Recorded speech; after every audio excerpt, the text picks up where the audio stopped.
Today we're talking about applying ratios to probability. Probability of an event, or P of an event, tells you how likely it is that something will occur. An outcome is the result of a single trial, for example, one roll of a number cube.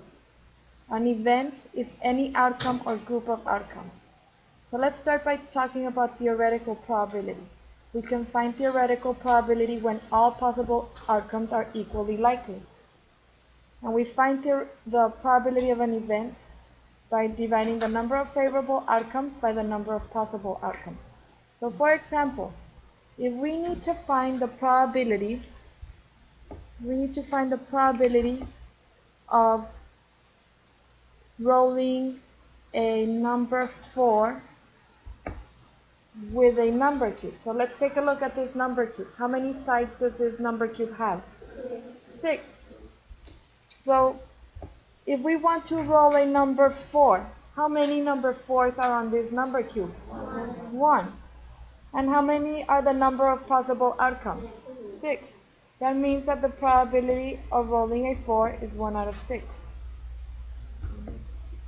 If we want to find the probability of rolling an even number with the number cube, how many even numbers on this cube?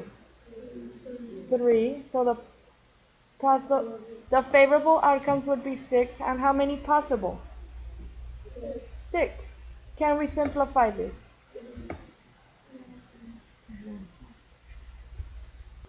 You can write the probability of an event as a fraction, a decimal, or a percent.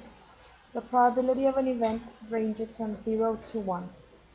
The closer the probability is to 0, the less likely for the event to occur. The closer the probability is to 1, the more likely the event will occur.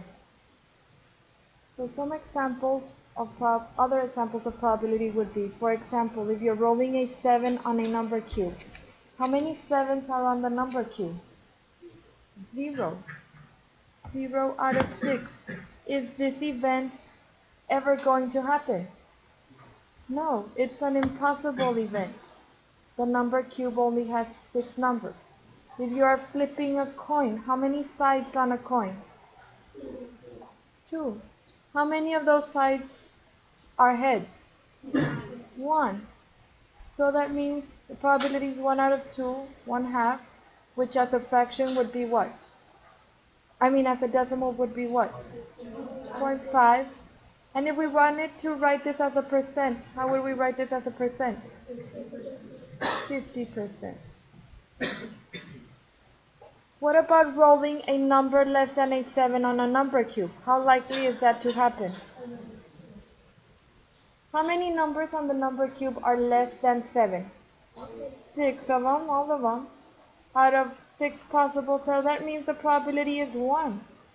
It's a certain event. Regardless of how many times you roll the number cube, you will always land on a number less than 7. What if we wanted to write the number 1 as a percent? We would move the decimal 2 spaces to the left, and this means what? To the right, I'm sorry. And what does this mean? 100%. So that means it happens every time.